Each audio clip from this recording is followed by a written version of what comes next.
AP మద్యం కుంభకోణం కేసులో అరెస్టైన వైసీపీ నేత చెవిరెడ్డి భాస్కర్ రెడ్డిని విజయవాడ సిట్ కార్యాలయానికి తీసుకువచ్చారు. లిక్కర్ కేసులో చెవిరెడ్డి భాస్కర్ రెడ్డిని సిట్ అధికారులు విచారిస్తున్నారు. చెవిరెడ్డితో పాటు వెంకటేష్ నాయుడిని కూడా ఎంక్వైరీ చేస్తున్నారు. విచారణ తర్వాత ఏసీబీ కోర్టులో చెవిరెడ్డి భాస్కర్ రెడ్డిని సిట్ అధికారులు హాజరుపరచనున్నారు.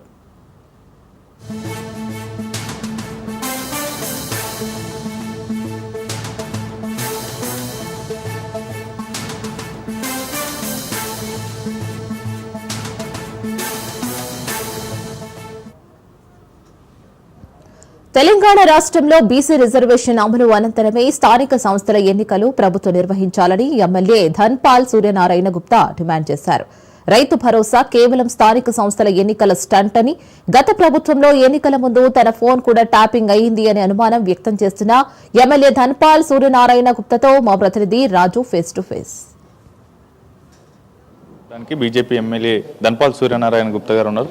సార్, స్థానిక సంస్థల ఎన్నికలు నెల రోజుల్లో జరగబోతా ఉన్నాయి. దీనికి సంబంధించి షెడ్యూల్ కూడా రాబోతా ఉందనేది ప్రభుత్వంలో ఉన్నటువంటి కీలక మంత్రి కామెంట్ చేశారు. అయితే ఇప్పటి వరకు బీసీ రిజర్వేషన్కి సంబంధించి పూర్తి స్థాయిలో ఒక కొలిక్కి రాలేదు.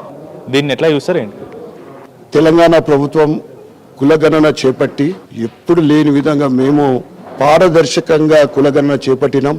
గొప్పలు చెప్పి కులగణన రిపోర్ట్ ఎట్లుందంటే పూర్తిగా తప్పుల తడక. ముఖ్యంగా బీసీలకు అన్యాయం చేసిందే కులగణన రిపోర్టు.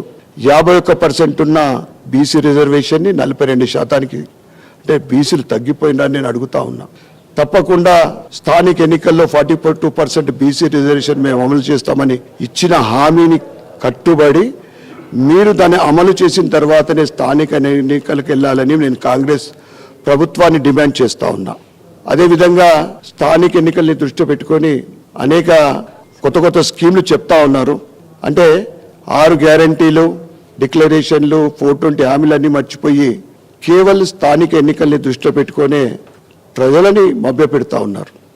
ఈ కాంగ్రెస్ ప్రభుత్వము అవినీతితో పాటు ప్రజలని మోసం చేస్తూ ఉంది.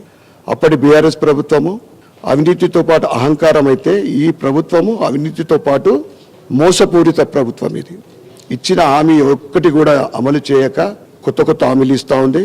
స్థానిక ఎన్నికల్లో Bharatiya Janata party MPTC, ZPTC, municipal, కార్పొరేషన్లు ఎక్కడ ఎలక్షన్ జరిగినా అన్ని ఎలక్షన్లో కూడా భారతీయ జనతా పార్టీ జెండా ఎగరేయడం ఖాయం. వీరు ఏదైతే టీఆర్ఎస్ ప్రభుత్వ స్కామ్లు ఉన్నాయో ఆయన వారి ప్రభుత్వ హయాంలో జరిగినాయి. వాటన్నిటిపైన సిబిఐ తోటి విచారణ చేయాలని కూడా మేము డిమాండ్ చేస్తాం. కేంద్ర ప్రభుత్వం ఈ రిజర్వేషన్ లో ముందుకు పోవడం లేదు, తాస్తారం చేస్తా ఉంది. దాంట్లో ఏ విధంగా కేంద్రం స్పందించడం లేదనేది ప్రధానంగా కాంగ్రెస్ ఆరోపిస్తాం. వీరు పంపిన రిపోర్టు నిజమైందైతే తప్పకుండా కేంద్ర ప్రభుత్వం ఆమోదిస్తుంది. ఇది పూర్తిగా తప్పుల తడక. అసెంబ్లీ సమావేశాలు ఉన్నప్పుడే ఈ బీసీ ఆ బిల్లుని పాస్కోల్ చేయడం జరిగింది. ఏ విధంగా మీరు కేంద్రానికి తోటి మీరు ఒప్పిస్తారు? అది మొత్తం కూడా తప్పుల తడక. చాలా మంది అక్కడ ఉన్న ప్రతిపక్ష ఎమ్మెల్యే మాకి దగ్గరికే సర్వేకు రాలే అని చెప్తే మళ్ళీ 3 రోజులు 4 రోజులు టైం ఇచ్చి కంప్లీట్ మామ అనిపించిన రిపోర్ట్ అది పూర్తి తప్పుల తడక. అందుకోసం కేంద్ర ప్రభుత్వం పారదర్శకంగా కులగణన, జనగణనతో పాటు కులగణన చేపడతా ఉంది.